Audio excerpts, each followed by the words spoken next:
안녕하세요. 다산이드 원장 전병칠입니다. 2020년도 사회 전기기능사 필기 CBT 시험 보고 문제 오늘 준비해 왔는데요. 그 중에서 중요한 것 여러분 60개 제가 각 과목별로 20문제씩 추렸습니다. 지금부터 저와 함께 이 문제를 보시면서 이런 문제가 최신 경향이구나 라고 하는 것을 이해하시면 좋겠습니다. 한 가지 좀 주의사항은 여러분 제가 지금 풀고 있는 이 문제지는 보고 문제지라서 일반 공개가 많이 하기가 좀 어렵습니다. 저희 다산에디 홈페이지에 번개 배송이라는 곳에 오셔서 전기기능사 필기 CBT 보고 문제를 여러분께서 다운받아서 사용하시면 좋겠습니다. 이 번개 배송이라고 하는 것은 여러분들이 주문하면은 10분 이내에 여러분들의 이메일로 도착하는 그런 상품입니다. 그러면 문제를 좀 풀어보겠는데 저는 지금 1번부터 60번까지 풀 때 1번부터 20번은 전기 이론, 그 다음에 21번부터 40번까지는 전기 기기, 그 다음에 41번부터 60번까지는 전기 설비, 이렇게 편의상 20문제씩 나눴거든요. 근데 시험에서는 실제로는 이렇게 완전히 뒤섞여서 출제가 됩니다. 그래서 1번 문제가 전기 설비일 수도 있고요. 1번 문제가 전기 기기일 수도 있습니다. 저는 그런데 우리가 지금은 공부하는 과정이기 때문에 이렇게 좀 순서대로 구분을 했으니까 그 점 양해하여 주시기 바랍니다. 자, 1번부터 풀게요. 1번 물질 중에 자유전자가 과잉된 상태라고 하는 것이 무엇이냐? 우리가 자유전자라고 하는 것은 이렇게 양성자가 있는데 이렇게 전자가 있는 원래 이제 전기적 중성 상태에서 전자가 더 많아지는 것을 우리가 과잉전자라고 하는 거죠. 그러니까 이 양성자와 개수가 맞지 않고 오히려 전자가 더 많아지는 것을 이제 과잉된 상태라고 하게 되는데, 과잉된 상태일 때는 어떻게 될까요? 바로 여기 이제 전체적으로 마이너스 성질을 띠기 때문에 음전기, 그래서 음전기가 된 상태라고 볼 수 있죠. 우리가 전기적 중성 상태에서 전기적 성질을 띠게 된 것, 그것을 대전됐다라고 이야기하니까 마이너스로 대전됐다, 대전된 상태다라고 하면 될 것 같습니다. 답은 그러면은 1번이 되겠죠. 2번 컨덕턴스가 G, 저항 R, 전압 V, 전류를 I라고 할 때 G와의 관계가 옳은 것은 무엇인가 물어보고 있습니다. 자, 우리가 옴의 법칙도 이야기할 수 있게 되는데, 옴의 법칙 I는 어떻게 됩니까? 일단 R분의 V 이렇게 놓을 수 있죠. 그러면은 R은 어떻게 됩니까? 이 I랑 두 개 자리 바꾸면 되겠죠. I분의 V 이렇게 놓을 수 있어요. 그런데 이 컨덕턴스라고 하는 것은 저항의 역수이죠. 즉 컨덕턴스 G는 저항 R분의 1이 되는 거고, 여기가 컨덕턴스다라고 식을 정리해 보게 되면은 이거는 V분의 I 이렇게 놓을 수 있게 됩니다. 따라서 답은 V분의 I가 되는 2번이 됩니다. 3번 원형 도선의 반지름이 Rm, 길이가 Lm일 때 이 도선의 저항은 어떻게 계산할 수가 있게 되는가 물어보고 있습니다. 우리가 보통 전기 도선이라고 하게 되면은 이런 원형 상태를 이야기하죠. 원형 상태인데 반지름이 Rm라고 하는 거예요. 그렇죠? 자, 그러면 반지름이 Rm라고 하면은 일단 전기 저항 R은 로, 그 다음에 A분의 L 이런 식에서 여기 L이라고 하는 것이 길이고요. A라고 하는 것이 면적에 해당됩니다. 그런데 이 면적을 계산하는 것이 이 원이기 때문에 원의 면적을 우리가 계산할 줄 알아야 돼요. 여러분 원의 면적 어떻게 계산합니까? 바로 반지름 곱하기 반지름 곱하기 3.14, 즉 파이 R의 제곱 이렇게 계산하는 것이 원을 구하는 식이 되는 것이죠. 따라서 이 식은 로, 고유저항은 그대로 오고 A 면적을 파이 R의 제곱으로 놓고 그 다음에 길이 L 이렇게 놓으면은 우리가 도선의 전기 저항과 관련된 식을 정리할 수 있게 되는 겁니다. 답은 몇 번? 네, 바로 4번이 되죠. 4번 기전력 1.5V 내부 저항 0.15민 전지 20개를 직렬로 접속하여 단락시켰을 때의 전류는 어떻게 되는가? 자, 한번 식을 가져와 볼게요. 일단 전압이 있고 그 다음에 저항이 있게 되죠. 자, 전압이 있고 그 다음에 저항이 있게 되는데 이때 전압이 1.5V짜리가 20개 있대요. 그러면 전압은 30V가 되겠네요. 그 다음에 저항이라고 하는 것이 0.1ohm짜리가 20개 있대요. 그러면 여기는 2ohm이 되겠네요. 자, 이거를 단락시켰다고 합니다. 단락시켰다고 하는 건 이렇게 연결했다는 거죠. 이때 흐르는 전류 I가 얼마냐 물어보는 겁니다. 그럼 I는 R분의 V, ohm의 법칙 그대로 가죠. 여기서 R 값이라는 게 2고요. 전압이라는 게 30이니까 이때 전류는 15A가 되겠네요. 답은 그래서 15A 2번이 됩니다. 5번 키르요프의 법칙을 맞게 설명한 것은 무엇인가? 키르요프 법칙은 우리가 두 개의 법칙이 있죠. 제1법칙과 제2법칙이 있는데 제1법칙이 뭐에 대한 법칙입니까? 딱 나와야 되는데 맞아요. 전류에 대한 법칙이죠. 그 다음에 이 법칙이라고 하는 것은 무엇에 대한 법칙? 전압에 대한 법칙이죠. 그래서 전류, 전압 이렇게 이야기할 수 있습니다. 그러면은 2번에 제1법칙은 전류에 관한 법칙이다 라고 하는 것이 옳은 설명이 되죠. 6번 그림에서 A, B 간의 합성 저항은 몇 ohm인가 물어보고 있습니다.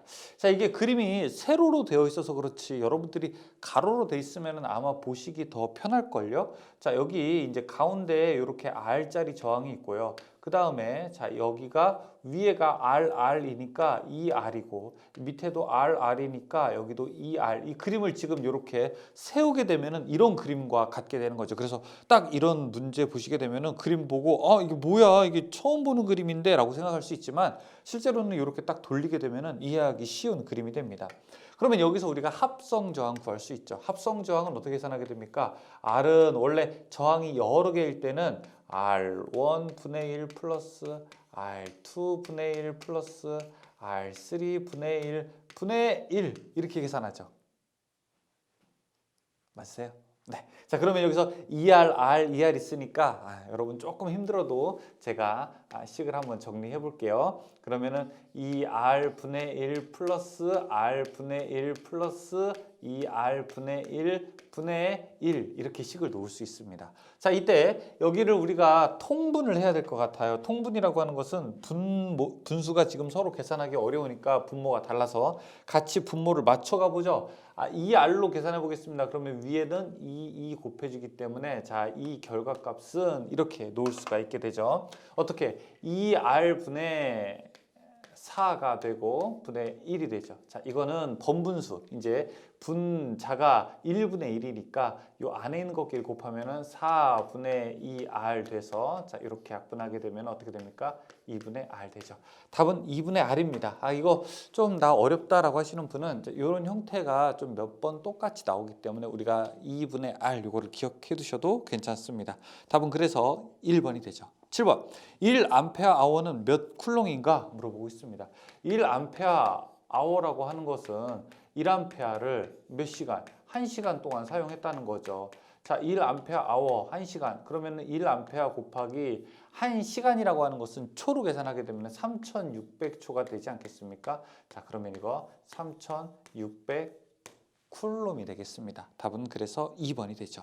8번 기전력 12V 내부 저항 R이 5ohm인 전원이 있다. 자, 여기에 부하 저항을 연결하여 얻을 수 있는 최대 전력은 어떻게 되는가 물어보고 있습니다. 12V랑 5ohm이라고 하는 거예요. 자, 그러면 여기 8번 전원은 12V고 내부 저항이 5ohm입니다.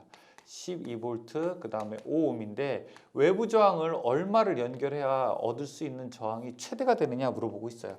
자, 근데 이걸 우리 최대 전력 전달 조건이라고 해서 우리가 이론 공부하게 될 때 이 내부 저항과 외부 저항이 같아야지 최대 전력을 전달할 수 있다고 했습니다. 즉 여기가 5ohm이어야 됩니다. 2ohm도 아니고 3ohm도 아니고 그 다음에 7ohm도 아니고 10ohm도 아니고 똑같을 때 그러면은 이때 전력 P는 얼마가 되느냐 이제 계산을 해야 되는 거죠. P는 어떻게 됩니까? I 제곱에 R 이렇게 계산할 수 있어요. 그럼 여기서 I 값이 얼마가 됩니까? I 전체 회로에 있는 저항이 15ohm이니까 10분의 12 하게 되면 1.2죠. 1.2의 제곱 곱하기 여기 외부에 있는 전력이 5니까 저항이 5니까 5 계산하게 되면은 1.2의 제곱 곱하기 5 하게 되면 한 7.2 정도가 나오게 될 거예요. 여기 7.2 그래서 와트가 됩니다. 꼭 이렇게만 됩니까? 전력의 식이 다른 것 여러 가지도 있는데요. 그래서 P는 예를 들어 R분의 V제곱, 저는 이 식으로 풀고 싶은데요. 괜찮아요. 이 식으로 풀으셔도 됩니다. 그럼 여기 저항이 얼마예요? 5ohm이 되는 거고요. 대신 이때 주의해야 될 게 전압이 12V가 아니에요. 왜냐하면은 이 외부 저항에 걸리는 전압은 공급된 전압이 반씩 걸리게 되잖아요. 따라서 여기 6V 걸리게 되는 거죠. 그래서 여기 6의 제곱으로 계산해야 됩니다. 이거 계산하게 되면 얼마인지 여러분 직접 한번 해보세요. 직접 한번 해보세요. 저 VI로 곱하고 싶은데요. P는 VI라면서요. 이 식으로 해도 괜찮아요. 근데 여기 걸리는 전압이 얼마라고요? 6V로 계산을 해야 된다고요. I는 얼마? 1.2로 계산을 해야 된다고요. 자, 이 값 얼마인지 한번 계산해 보세요. 다 하게 되면 똑같습니다. 다 7.2가 나오게 될 겁니다. 다음 9번. 다음이 설명하는 것은 무엇인가? 금속 A와 B로 만든 열 전쌍과, 그러니까 어떤 금속 A가 있고 B가 있습니다. 두 개가 있는데 이 접점 사이에 금속 C를 연결해도, 이 다른 거를 연결해도 양끝의 접점의 온도를 똑같이 유지하면 회로의 열 기전력은 변하지 않는다. A와 B가 있는데 C를 갖다 놨다. 이거 제3금속 법칙이라고 하게 됩니다. 외우기 쉽죠? 10번. 납축전지의 전해액으로 사용하는 묽은 황산의 비중은 어느 정도여야 되는가? 1.2에서 1.3 정도가 되어야 된다. 답은 3번. 11번. 납축전지가 충전될 때 양극은 무엇이 되는가? 양극은 PbO2 이산화납이 되고요. 음극은 그냥 납이 됩니다. Pb가 됩니다. 따라서 PbO2 1번으로 대답할 수 있겠죠. 12번. 도면과 같이 공기 중에 놓인 2 곱하기 10의 마이너스 8제곱 쿨롱의 전하에서 4m 떨어진 점 P와 2m 떨어진 점 Q와의 전위차는 몇 볼트가 되는가 물어보겠습니다. 자, 이 문제도 최근에 자주 나오는 출제 유형에 해당합니다. 이 그림도 똑같이 나오게 되는 거예요. 자, 굉장히 많이 제가 설명을 했었는데, 자, 이렇게 어느 한 지점이 바로 2 곱하기 10의 마이너스 8제곱 쿨롬이라고 이야기하고요. 여기가 Q 지점, 여기가 바로 P 지점입니다. Q 지점까지는 거리가 2m가 되고요. 이 P 지점까지는 거리가 4m가 됩니다. 자, 이때 P점의 전위가 얼마인지 보도록 할게요. 편의상 우리가 전위는 V인데 P점까지니까 VP라고 해보겠습니다. P점의 전위, 이 공기 중이니까 9 곱하기 10의 9제곱 곱하기 그냥 R분의 어떻게 됩니까? Q 이렇게 계산하면 됩니다. 그러면 지금 R 값이 몇 미터예요? 4m죠? 그러면은 9 곱하기 10의 9제곱 곱하기 R 4m 분의 Q 2 곱하기 10의 마이너스 8제곱. 자, 이거 계산할 수 있고요. 계산하게 되면은 45V 나오게 될 겁니다. 즉 여기까지 전위가 45V 나오게 되고요. 자, 여기 Q 값도 한번 해보세요. Q 값 계산하게 될 때는 VQ는 어떻게 계산합니까? R을 2로만 바꾸면 돼요. 그럼 여기 2분의 1로 바꾸게 되는 거죠. 이 4분의인데 2분의 1로 바꾸니까 2배가 더 커서 여기 90V가 됩니다. 그러면은 VP-VQ, VQ-VP가 되겠죠. VQ-VP라고 하게 되면은 90V 빼기 45V가 되면은 두 개의 전위차는 45V가 됩니다. 답은 1번이 되죠. 13번. 다음 설명 중에서 콘덴서의 합성 정전 용량에 대해서 옳게 설명한 것은? 여러분, 콘덴서라고 하는 것은 어떻게 해야지 더 정전 용량이 커지게 됩니까? 맞아요. 병렬로 더 연결할수록 합성 정전 용량은 더 커지게 되죠.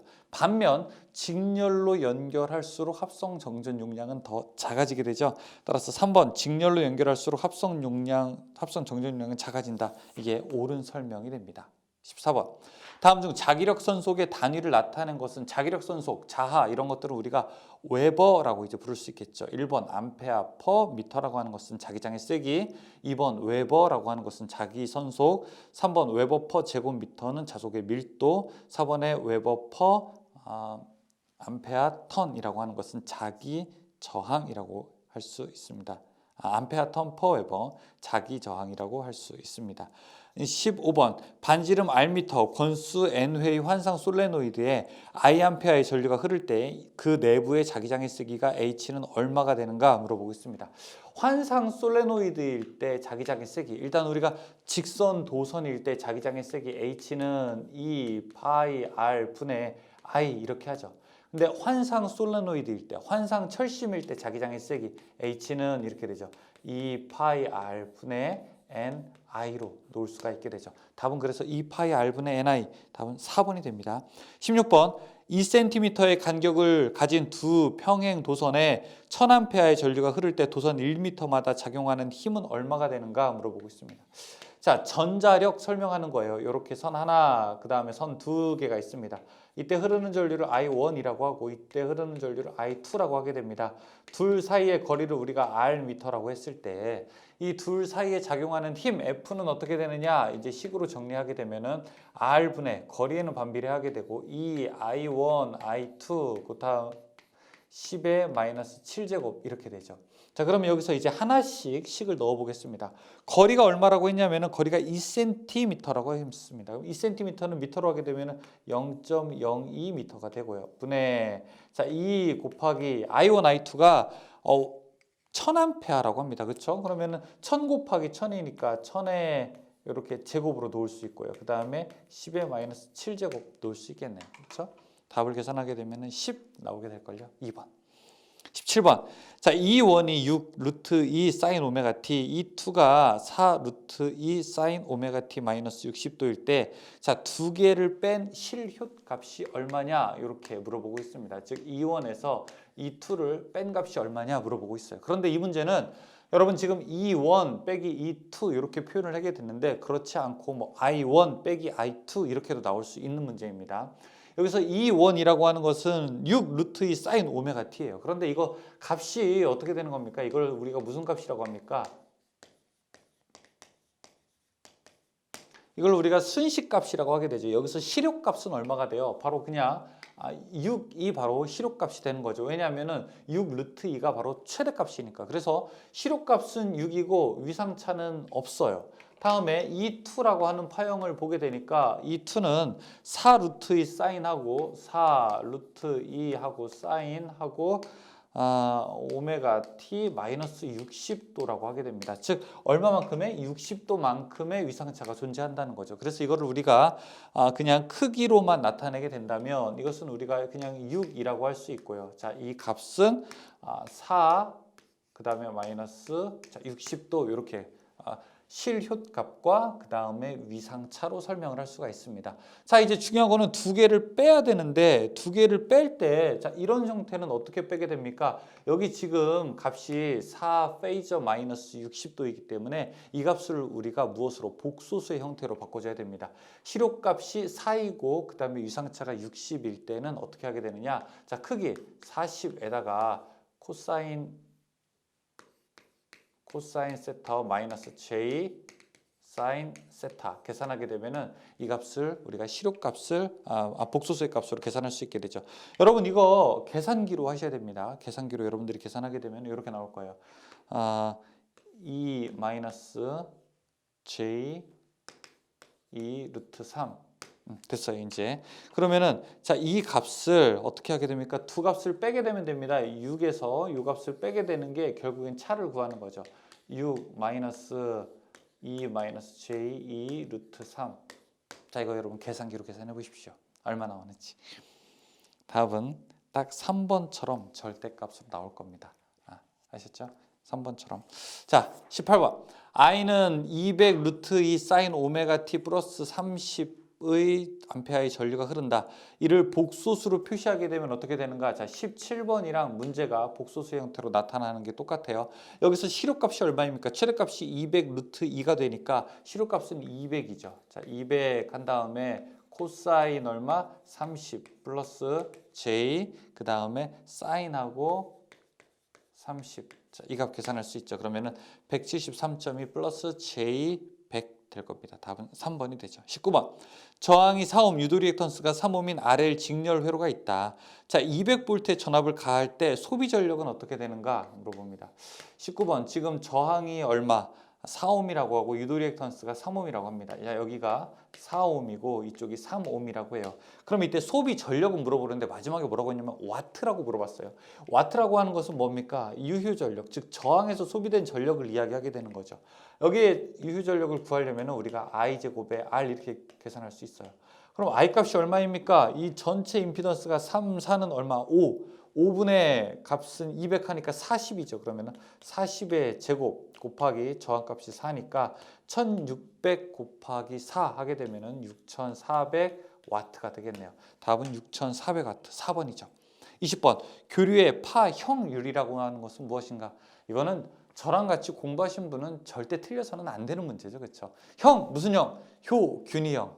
고 뭐야? 대효 형 효균. 답 3번. 자, 21번부터는 이제 기기 문제 풀어보도록 하겠습니다. 21번. 직류 분권 발전기가 있다. 전기자 총 도체수가 220, 극수가 6, 회전수 1500rpm일 때 유기기 전력이 165V이면 매 극의 자속수는 얼만큼이 되는가 물어보고 있습니다. 자, 여기 옆에다 쓸게요. 21번. 일단 직류 발전기의 발전식, 자, 전압 E는 이렇게 갑니다. 그럼 이거 어떻게 됩니까? PZ 파이 그 다음에 60A분의 N 이렇게 계산할 수가 있죠. 지금 그런데 만들어진 전압이 이미 알려줬어요. 165V라고. 165는 P 극수가 얼마냐면은 6극이고 그 다음에 총 도체수가 얼마? 220이고 자 자속수 몰라요. 자속수 파이고 그 다음에 곱하기 60 한 다음에 이거 파권입니까? 분권입니까? 파권이죠. 파권이면 무조건 병렬회로 수가 2이고 그 다음에 회전수가 1500이 되네요. 그렇죠? 자 그러면 이때 여기서 파이가 얼마냐라고 하는 것을 물어보고 있는 거죠. 이 파이가 얼마 나오게 될까요? 여러분 이것을 풀게 될 때에는 뭐 이항하고 막 하지 마세요. 그냥 가나다라 하나씩 한번 넣어보세요. 1, 2, 3, 4. 1, 2, 3, 4 있는 거 하나씩 넣어보게 되면 165가 나오는 게 답이겠죠. 아마 0.01 하게 되면은 답이 나오게 될 겁니다. 답은 1번이 됩니다. 22번. 속도를 광범위하게 조절할 수 있어서 아변기나 엘리베이터 등에 사용되고 일근어 방식 또는 워드 레오너드 방식의 속도 제어 장치를 사용하는 경우에 주 전동기로 사용하는 게 무엇인가? 1번의 타여자 전동기가 됩니다. 23번. 직류 전동기를 기동할 때 전기자 전류를 제한하는 가감 저항기를 무엇이라고 하게 되는가? 저항을 조절할 때 쓰는 것. 특히 기동할 때 쓰는 것. 자, 기동할 때 사용하는 것이 무엇이 되겠습니까? 당연히 그냥 기동기라고 하는 것이 답에 가장 가깝다고 우리가 본능적으로 느낄 수 있죠. 답은 4번이 됩니다. 24번. 직류 전동기에 있어서 무브화일 때 회전수가 1200, 전격일 때 1150이다. 속도 변동률은 어떻게 되는가?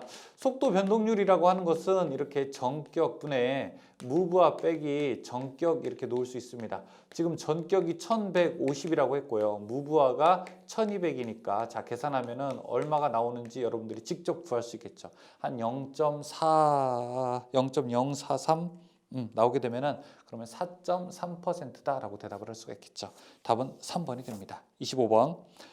직류 전동기의 속도 제어 방법이 아닌 것은 무엇인가? 자, 1번의 전압 제어, 2번의 계자 제어, 3번의 저항 제어 이거 다 속도 제어 방법 중에 하나입니다. 그런데 4번의 플러깅이라고 하는 것은 속도를 조절하는 것이 아니라 바로 정지시키는 즉 제동법에 해당되는 거죠. 답은 그래서 4번이 됩니다. 26번. 변압기의 권선법 중에서 형권은 주로 어디에 이용되느냐라고 물어보게 됩니다. 자, 형권이라고 하는 권선법이 있습니다. 이 권선을 감는데 동그란 통에다가 플라스틱 통이나 나무로 되어 있는 통에다가 코일을 감게 되는 거예요. 자, 그런데 이것이 어디에 사용되느냐라고 하게 되면 우리가 두 가지로 대답할 수 있습니다. 자, 어떤 시험 문제에서는요. 그냥 중형에서 사용된다, 중간 크기, 중형에서 사용된다라고 하는 것도 있고요. 자, 어떤 경우에서는 중대형에서 사용된다라고 이렇게 대답을 할 수도 있습니다. 자, 여러분 두 개 다 맞습니다. 그러니까 중형이라고 들어가게 되면 맞는 거예요. 나중에 혹시 중대형이어가지고 그때 공부할 때 중형이라고 했는데 라고 생각하지 마시고 중형, 중대형 둘 다 맞습니다. 아셨죠? 그래서 둘 다 대답할 수 있습니다. 여기에서는 중형이라고 표현을 했습니다. 답은 2번이 됩니다. 27번. 변압기의 권수비가 30일 때 2차 측의 전압이 120V이면 1차 전압은 어떻게 되는가 물어보겠어요. 권수비라고 하는 것은 권수비 분의 1로 전압이 줄어든다는 거죠. 지금 30분의 1로 전압이 줄어든다는 거예요. 권수비가 30이라는 얘기는. 자, 그렇게 해서 줄어든 전압이 120V라고 하는 거예요. 그러면은 처음에 얼마였을까? 이거 물어보는 거잖아요.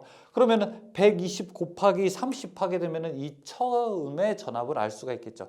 120 곱하기 30 하면 얼마가 됩니까? 3600 600이 되나요? 그렇죠? 3600V라고 하는 걸 알 수 있죠. 그래서 30분의 1이 되면은 120V가 되는 거죠. 답은 4번이죠. 28번. 60Hz 변압기에 50Hz의 동일 전압을 가했을 때의 자속 밀도는 60Hz일 때 몇 배가 되는가 물어보고 있습니다. 자, 이 자속 밀도 물어보는데 원래 우리가 변압기에서도 유기기전력이라고 하는 식이 4.44 F 파이 N 그다음 KW 이런 식이 있습니다.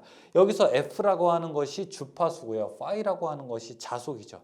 지금 문제에서는 60Hz의 변압기에 50Hz를 넣었대요. 원래 60만큼 먹어야 되는데 50만큼 넣었다고 하는 것은 이 주파수가 감소했다는 거죠. 얼마? 6분의 5로. 하지만 전압이 일정하게 같아지기 위해서는 그러면 주파수가 작아진 만큼 나머지 것들 중에서 하나가 커져야 되는 거죠. 우리는 여기에서 파이, 자속을 가지고 끄집어 옵니다. 자속의 변화는 어떻게 되겠는가? 6분의 5로 줄었다면 이게 일정하려면 얘는 5분의 6으로 늘어나야 되겠죠. 그래서 자속 파이는 5분의 6이 되어야 된다라고 대답할 수 있습니다. 답은 1번이 됩니다.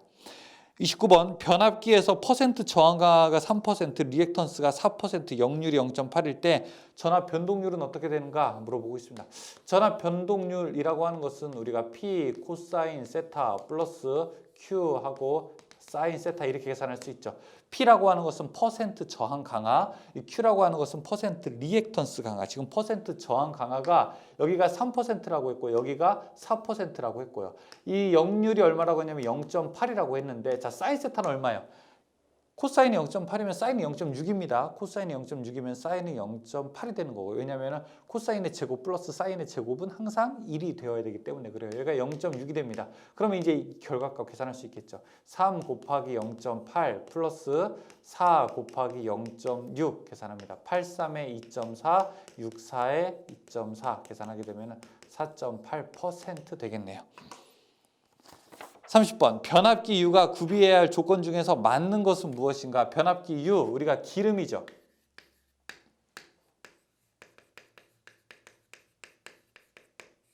자 일단 첫 번째는 절연 내력이라고 하는 겁니다. 절연 내력이라고 하는 것은 절연이 얼마나 잘 되어 있느냐.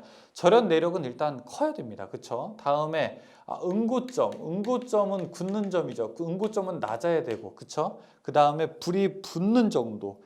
인화점이라고 하죠. 불이 붙는 점. 인화점은 어떻게 됩니까?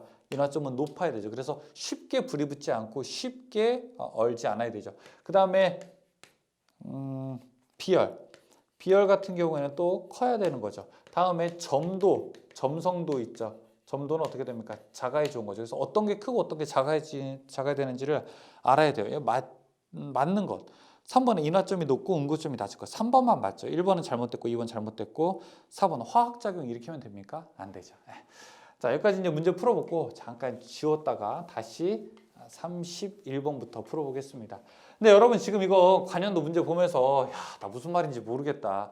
나 그냥 외워야 되겠다고 하시는 분들은 그러시면 안 돼요. 한번 본문 강의를 보셔야 됩니다. 제가 지금 여러분이 문제를 푸는 거는 적어도 본문 강의가 학습이 되어 있다라고 우리가 전제를 하고서 문제를 푸는 거지.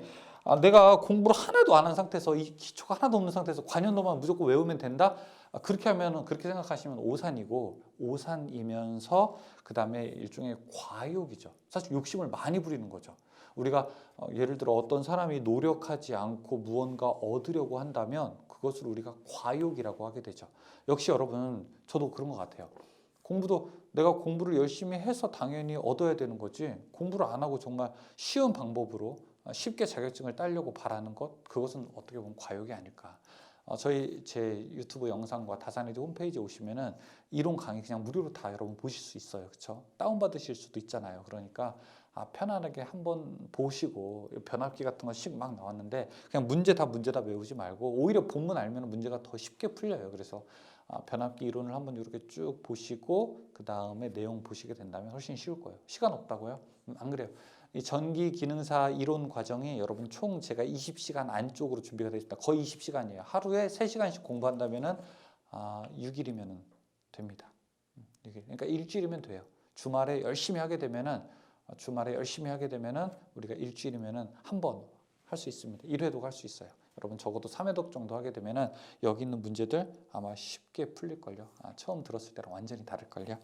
31번 수전단 발전소용 변압기 결선에 주로 사용하고 있으며 한쪽은 중성선을 접지할 수 있고 한쪽은 그 다음에 삼고조파 이항 영향을 없애줄 수 있다. 중성점 접지할 수 있다라고 하는 것은 Y 결선이고요. 삼고조파 영향 없앨 수 있다라고 하는 것은 델타 결선이죠. 따라서 이런 결선 방법은 Y 델타 결선법이 됩니다. 32번 변압기 권선의 층간 절연 시험은 어떻게 되는가 물어보고 있습니다. 층간 절연 시험은 우리가 유도 시험이라고 하게 됩니다. 34번 유도전동기의 동작 원리로 옳은 것은 무엇인가 물어보고 있어요. 유도전동기의 동작 원리는 우리가 보통 이제 처음에 아라고의 원판으로부터 이제 시작됩니다. 이 아라고의 원판에서는 두 가지 원리를 설명할 수 있는데 하나는 전자 유도와 함께 두 번째는 플레밍의 왼손 법칙을 설명합니다. 왼손 법칙이 전동기 법칙이거든요. 그래서 전자 유도와 플레밍의 왼손 법칙 답은 1번이 설명이 맞습니다. 34번 사극 60Hz 슬립 5%인 유도전동기의 회전수는 어떻게 되는가? 자, 유도전동기의 회전수는 식이 어떻게 됩니까? 이렇게 되죠. 자, 1 마이너스 슬립에다가 동기속도 ns 곱하게 되는 겁니다. 이때 동기속도라고 하는 것은 이렇게 계산할 수 있죠. 1 마이너스 슬립에다가 P분의 120에다가 F 이렇게 하는 것을 우리가 동기속도라고 부르게 되죠. 그러면 이제 계산하게 됩니다. 슬립이 얼마라고 했냐면 지금 5%라고 했어요. 그러니까 1 빼기 0.05 하게 되면 여기가 0.95가 되겠죠. 곱하기 지금 극수가 얼마라고 했냐면은 극수가 사극 60Hz니까 자, 사극 60Hz라고 하면 이거 동기속도 얼마죠? 많이 배웠잖아요, 우리. 동기속도 얼마? 동기속도 1800이죠. 그렇죠? 4분의 120 곱하기 60 하면 이건 외우자고 했었죠. 그럼 1800에 효율이 95%다라고 하게 되면 이거 1710 rpm이 됩니다. 답은 그래서 2번이 되죠. 35번 유도전동기의 동기속도 ns, 회전속도 n일 때 슬립은 어떻게 되는가 물어보고 있습니다. 자, 슬립이라고 하는 것은 동기속도 분의 동기속도 마이너스 회전자 속도 이렇게 계산할 수가 있게 되죠. 답은 몇 번? 3번. 36번 역률과 효율이 좋아서 가정용 선풍기, 전기, 세탁기, 냉장고 등에 주로 이용되는 거. 자, 이것을 무엇이라고 하느냐? 이번에 콘덴서 기동형 전동기라고 합니다. 답은 2번이죠. 37번 일정한 주파수의 전원에서 운전하는 삼상 유도전동기의 전원 전압이 80%가 되었다면 토크는 약 몇 %가 되는가 물어보고 있습니다. 자, 여기서 이제 여러분들이 조금 헷갈리니까 알아두셔야 될 게 토크인데 이 토크가 삼상 유도전동기와 그 다음에 동기전동기가 토크식이 비슷하면서도 두 개를 다 알고 있어야 됩니다.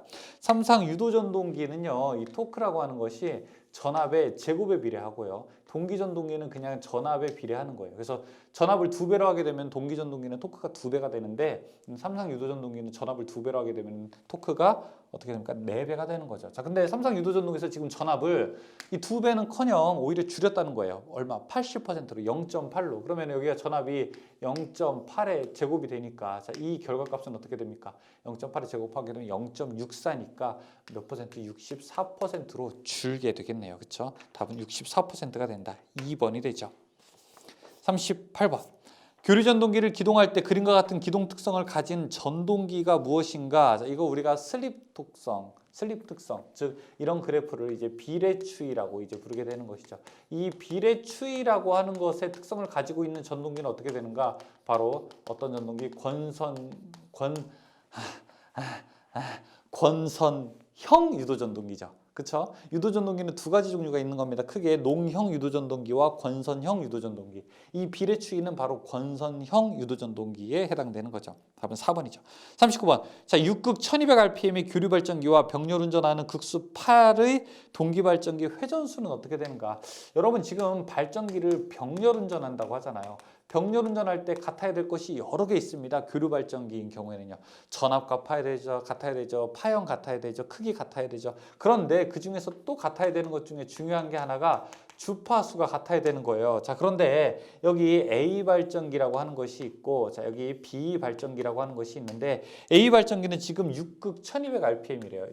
6극하고 1200rpm으로 회전한다고 합니다. 그러면은 얘는 주파수가 얼마 나올까요? 바로 요 식에서 가져와야 되는 거예요. 자, 동기속도 ns는 P분의 120F인데 자, 여기 지금 속도가 1200이에요. 1200은 자, 6극 120 곱하기 자, 주파수 얼마이어야 여기가 얼마이어야 여기 1200이 될까요?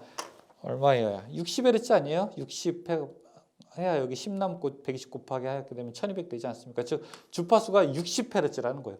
얘도 60Hz가 돼야 된다는 얘기예요. 그러면은 NS는 P분의 120F인데 자, 동기 속도를 얼마로 해야 되느냐? 여기는 몇 극이냐면은 이거는 8극이라고 해요. 8극 분의 120 곱하기 60Hz. 똑같이 두 개를 병렬 운전하고 싶다면 그러면 계산하면 됩니다. 계산하면 아마 얘가 900 나오게 될 겁니다. 답은 B는 900rpm으로 회전해야 똑같이 AB 발전기가 60Hz의 전기를 만들어서 병렬 운전을 할 수 있게 되는 겁니다. 답은 3번이 되죠. 40번 전압을 일정하게 유지하기 위해서 이용되는 다이오드는 어떻게 되는가 물어보고 있습니다.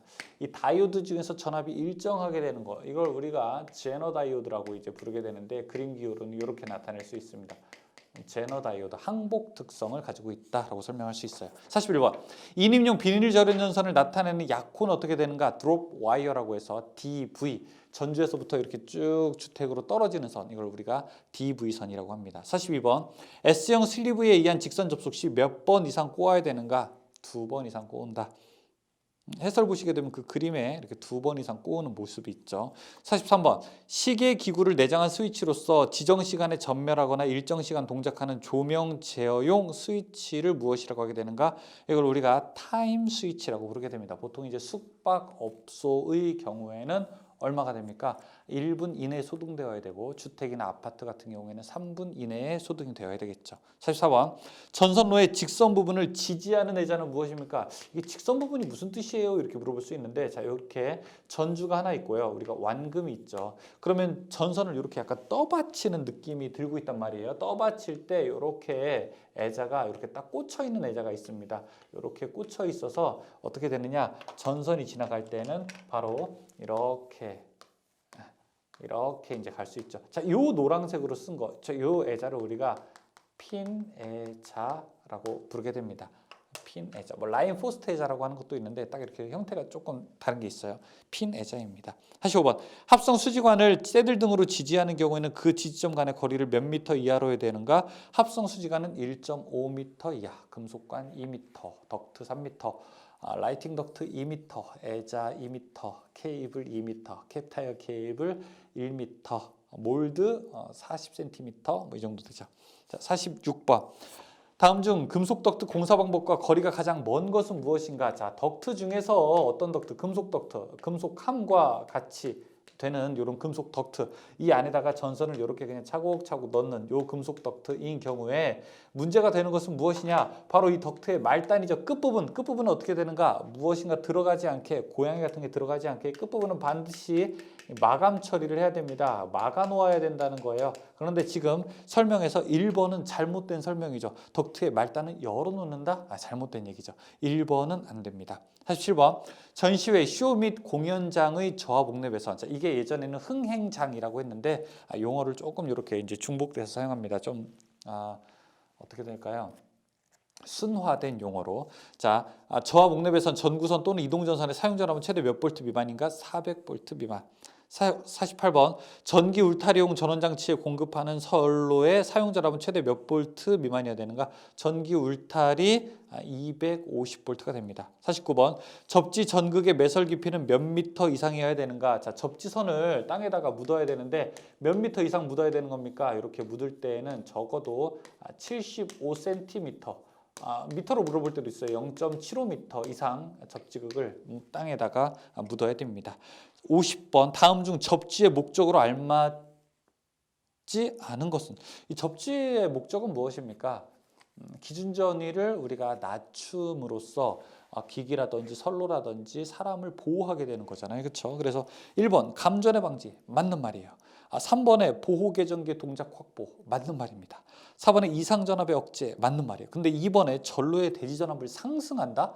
상승하는 거예요. 상승을 방지하는 효과는 있죠. 51번 다음 중 보호 계전기의 종류에 해당하지 않는 것은 무엇인가 이상이 생겼을 때 동작하는 계전기로서 전류가 많이 흐를 때 동작하는 거 과전류 계전기, 전압이 높았을 때 동작하는 거 과전압 계전기, 그 다음에 전압이 부족할 때 동작하는 계정기 부족 전압 계정기, 그 다음에 지락 사고가 발생했을 때 동작하는 거 지락 계정기, 종 등등등 여러 가지가 많이 있어요. 그 중에 3번에 과저항 계정기 이런 건 아니에요. 이런 건 없어요. 52번에 욕실 등 인체가 물에 젖어 있는 상태에서 물을 사용하는 장소에 콘센트를 설하는 경우에 적합한 누전 차단기는 어떻게 되는가? 누전 차단기 이제 종류가 있는데요. 보통 이제 여러분들 집에서 사용하는 것은 30mA 0.03초짜리입니다.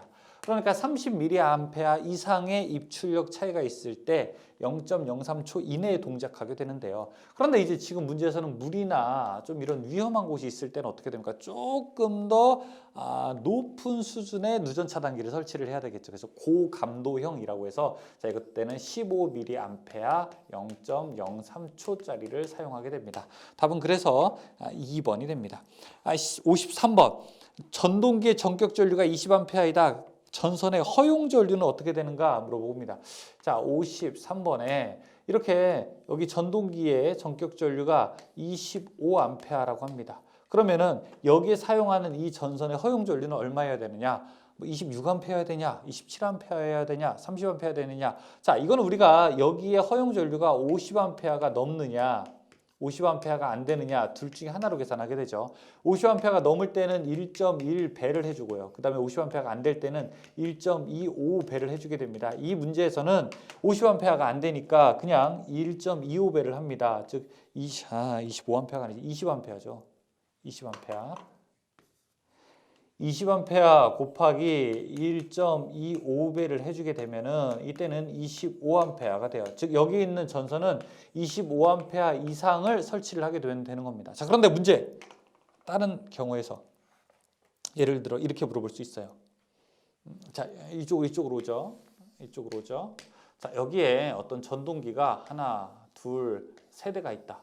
여기에 10A, 그 다음에 20A, 그 다음에 50A다.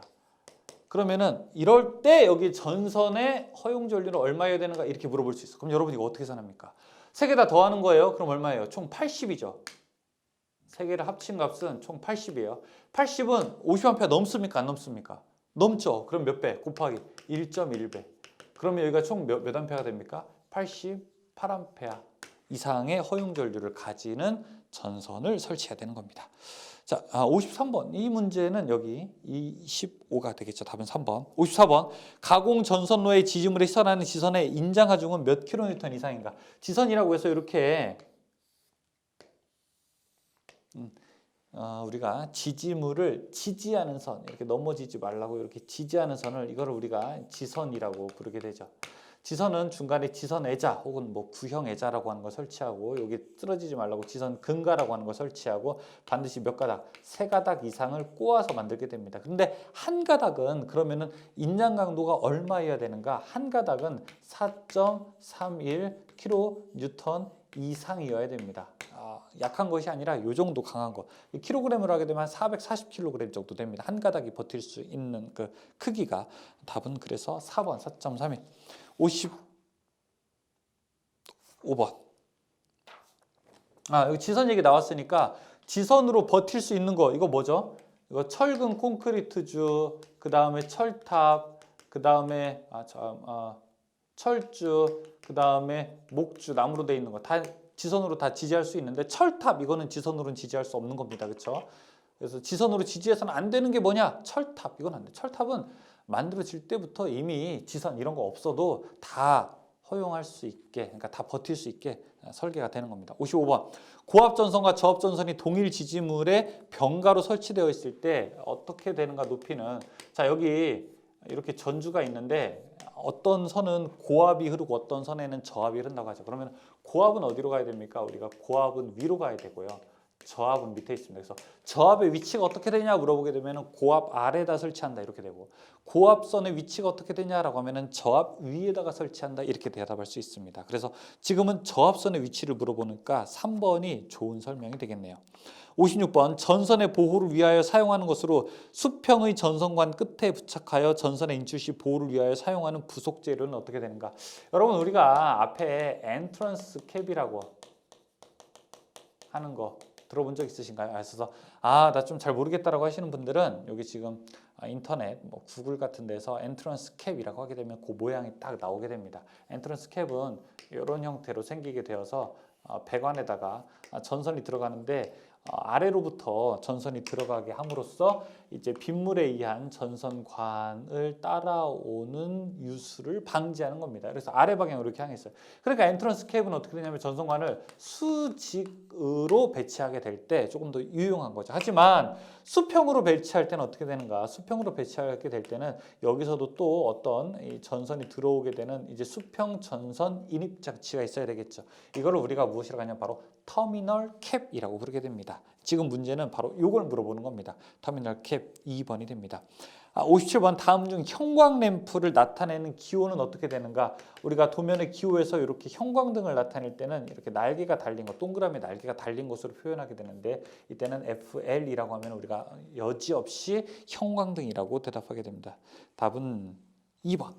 58번 저압용 배전반과 분전반을 옥내에 설치할 때 주의해야 할 사항이 아닌 것은 여러분 집에 있는 분전함 있잖아요. 그렇죠? 그 설치할 때 주의할 사항이 아닌 것. 1번에 노출된 충전부가 있는 것은 사람이 쉽게 출입할 수 없도록 설치해야 된다. 노출된 충전부 건드려서 혹시 잘못되는 것은 사람이 쉽게 접촉할 우리가 없어야 된다. 맞고요. 2번 한 개의 분전반에는 한 가지 전원만 공급해야 된다. 이게 맞고요. 원칙적으로 만약에 두 개의 전원할 때는 명판이라든지 기타 표시장치로서 그것을 알려주어야 됩니다. 3번에 주택용 분전반은 노출된 장소에 시설하지 않아야 된다. 아닙니다. 노출된 곳에 시설해야 됩니다. 여러분 지금 여러분 집에 혹시 분전함이 신발장 안에 있거나 뭐 이렇게 돼 있잖아요. 그거는 이제 2021년부터 공사를 할 때에는 그렇게 해서는 안 됩니다. 이제는 공사를 할 때에는 반드시 노출된 곳에 혹은 넣었다라고 하게 되면 신발장 열면 바로 보여야 돼요. 그 앞에 신발 같은 것이 있거나 무엇으로 막아놔서는 안 됩니다. 답은 3번에 해당합니다. 59번 1m 높이의 작업면에서 천장까지의 높이가 3m일 때 조명인 경우 광원의 높이가 어떻게 되는가? 문제가 그냥 이거 괜히 어렵게 생각하지 말고 그냥 그런 문제입니다. 여기가 바로 천장이라고 하고요. 자, 이게 바닥이 되는데요. 이때 바닥에서 1m 높이의 작업면이래요. 그러면 1m 높이는 이렇게 책상이 하나 있는데 이 책상까지의 높이가 1m라고 하는 거예요. 그럼 이때 천장까지 높이가 얼마큼 되느냐? 2m가 되겠죠. 그렇죠? 전체 높이까지가 3m니까 광원의 높이는 2m죠.